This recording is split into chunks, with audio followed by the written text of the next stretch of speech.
Hi ಸ್ನೇಹಿತರೆ, welcome back to my channel. ಹೇಗಿದ್ದೀರಾ? ಚೆನ್ನಾಗಿದ್ದೀರಾ ಅನ್ಕೊತೀವಿ. ನಾವು ಕೂಡ ಚೆನ್ನಾಗಿದ್ದೀವಿ. ಬನ್ನಿ, ಇವತ್ತಿನ ವಿಶೇಷ ವಿಡಿಯೋ ಏನಂದರೆ ಶ್ರೀ ರಾಘವೇಂದ್ರ ಸ್ವಾಮಿ ಬಗ್ಗೆ ಸ್ವಲ್ಪ ಮಾಹಿತಿನ ತಿಳಿಸ್ಕೊಡ್ತಾ ಇದ್ದೀನಿ. ಸ್ಕಿಪ್ ಮಾಡದೆ ಎಂಟತನ ಕೇಳಿಸ್ಕೊಳ್ಳಿ ಅಂತ ಹೇಳ್ತೀನಿ ಸ್ನೇಹಿತರೆ. ಮತ್ತು ಹಾಗೆ ಸಬ್ಸ್ಕ್ರೈಬ್ ಮಾಡ್ಕೊಳ್ಳಿ. ಬನ್ನಿ ವಿಡಿಯೋನ ನೋಡೋಣ. ರಾಯರ ಮೇಲೆ ನಂಬಿಕೆ ಇಲ್ಲದವರಿಗೆ ಈ ಪವಾಡ ಒಮ್ಮೆ ಕೇಳಿ ಅಂತ ಮಾಹಿತಿನ ತಿಳಿಸ್ಕೊಡ್ತಾ ಇದ್ದೀನಿ. ಶ್ರೀ ರಾಘವೇಂದ್ರ ಸ್ವಾಮಿಗಳ ಪವಾಡಗಳನ್ನು ನಂಬಿಕೆ ಇಲ್ಲದವರಿಗೆ ಒಂದು ಸಂದೇಶ. ಶ್ರೀ ರಾಘವೇಂದ್ರ ಸ್ವಾಮಿಗಳು 1595 1671 ಮಧ್ಯಯುಗದ ಒಬ್ಬ ಮಹಾನ್ ಸಂತರು. ಅವರು ಭಕ್ತರ ರಕ್ಷಣೆಗಾಗಿ ಅನೇಕ ಪವಾಡಗಳನ್ನು ಮಾಡಿದ್ದಾರೆ ಎಂದು ಭಕ್ತರು ನಂಬುತ್ತಾರೆ. ಹಲವರು ಪವಾಡಗಳನ್ನು ಕೇವಲ ಕಥೆಗಳೊಂದಿಗೆ ತಿಳಿಸಿದ್ದರು. ಇಂತಹ ಘಟನೆಯನ್ನಿರುವವರಿಗೆ ಅವರ ಮಹಿಮೆ ನಿಜವೆಂದು ಒಪ್ಪಿಕೊಳ್ಳುತ್ತಾರೆ. ಈ ಲೇಖನದಲ್ಲಿ ನಂಬಿಕೆ ಇಲ್ಲದವರಿಗೆ ಆಶ್ಚರ್ಯ ಮೂಡಿಸುವ ಕೆಲವು ಪ್ರಸಿದ್ಧ ಪವಾಡಗಳನ್ನು ವಿವರಿಸುತ್ತೇನೆ.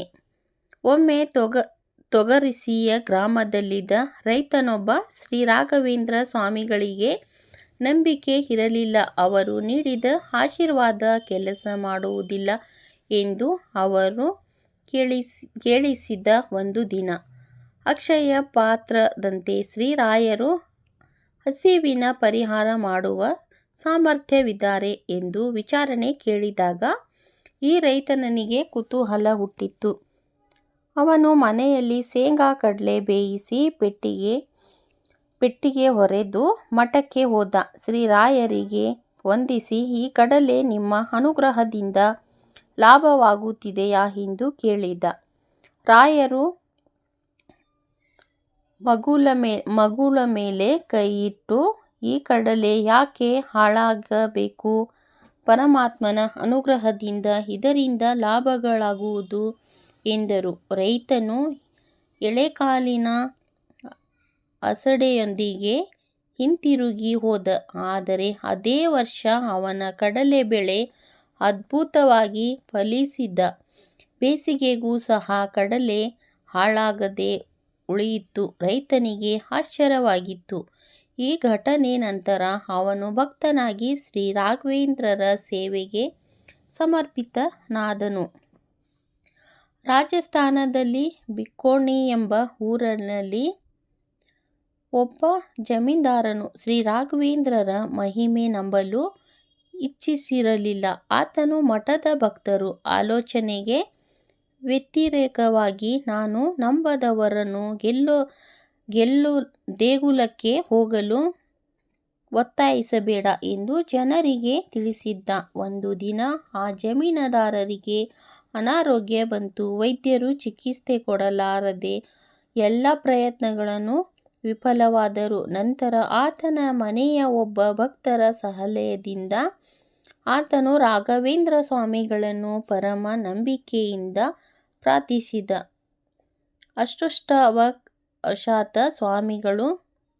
ಅದೃಷ್ಟವಶಾತ್ ಸ್ವಾಮಿಗಳು ಅವನ ಕನಸಿನಲ್ಲಿ ಪ್ರತ್ಯಕ್ಷವಾಗಿ, ನೀನು ನಂಬಿಕೆ ಇಟ್ಟು ನನ್ನ ತಪೋಭೂಮಿಗೆ ಬಾ, ನಿನ್ನ ರೋಗ ನೀಗುತ್ತದೆ ಎಂದು ತಿಳಿಸಿದರು. ಜಮೀನುದಾರನು ಬೆಳಿಗ್ಗೆ ಎದ್ದ ಕೂಡಲೇ ಮಂತ್ರಾಲಯಕ್ಕೆ ಹೋದ. ಪೂಜೆ ನಡೆಸಿ ತೀರ್ಥ ಪ್ರಸಾದ ಪಡೆದುಕೊಂಡು ಆಶ್ಚರ್ಯಕರವಾಗಿ ಅನಾರೋಗ್ಯವು ಕ್ಷಣಾರ್ಧದಲ್ಲಿ ಮಾಯವಾಯಿತು. ಈ ಘಟನೆಯಿಂದ ಅವನು ಭಕ್ತನಾಗಿ ಶ್ರೀ ರಾಘವೇಂದ್ರ ಸ್ವಾಮಿಗಳ ಸೇವೆಯನ್ನು ಹತ್ತಿರದಿಂದ ಅನುಸರಿಸಿದ. ಹಂತಕರಿಗೆ ಪಾಠ. ಸ್ವಾಮಿಗಳ ಗುರುಪೂರ್ಣಿಮಾ ಪವಾಡ.